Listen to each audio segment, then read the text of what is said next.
Hi, it's Kristen Buckley again, and I'm here to share our story with you. We have twin boys that were diagnosed with asthma at 10 months old and then diagnosed with life-threatening food allergies right around 1. They both were eating baby yogurt around 11 months old and had hives and itching from them. The doctor wasn't sure if they actually had a dairy allergy or not, so they wanted to wait and actually do the test. And after their first birthday, we found out they were allergic to dairy, eggs, nuts, peanuts.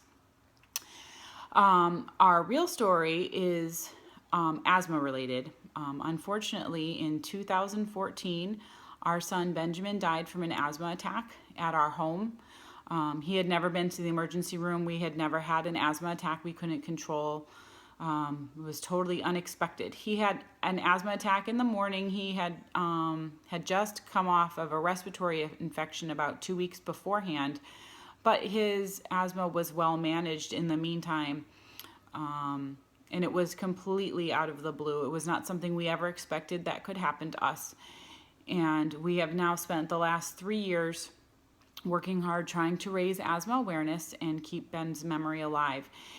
The Allergy and Asthma Network reached out to us immediately after Benjamin died, and Tanya was kind enough to speak with us and give us an opportunity to speak out and try to raise some asthma awareness on the the Asthma Day on the Hill. So we've gone to Washington, D.C. for 3 years now, discussing with our lawmakers different ways to help people with asthma, raising asthma awareness, introducing legislation that goes along with asthma awareness. And I feel very lucky that we've been able to do that and help other families.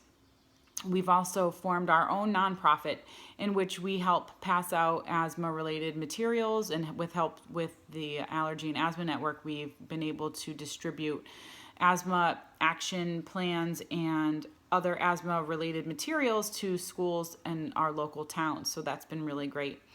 Food allergies have also been a big part of our lives. Our son, Ben's brother, Adam, has food allergies, and it's always been a part of his life. And now that he's getting older, it's getting easier for him because he knows what he can have, and it's easier for us. I don't have to fear as much when he goes places.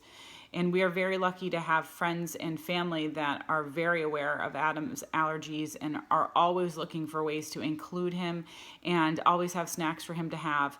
So even in the last 10 years when there was really nowhere to go to find an allergy-friendly cake, there's so many places to go now. You can go to your local grocery store instead of having to find a Whole Foods to find egg replacer.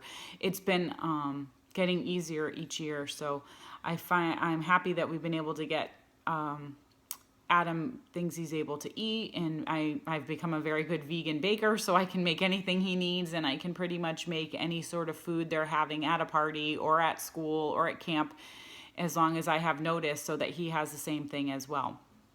Allergies and asthma can be scary when they're first diagnosed, but with the right team in place and the right physicians and school nurses and the Allergy and Asthma Network, it's not as scary as it has to be. You can always reach out and ask questions or ask for help, or if you feel like you're empowered enough, you can help with the fight against asthma and come to Washington, D.C. and help us talk to our lawmakers and see if we can make a difference.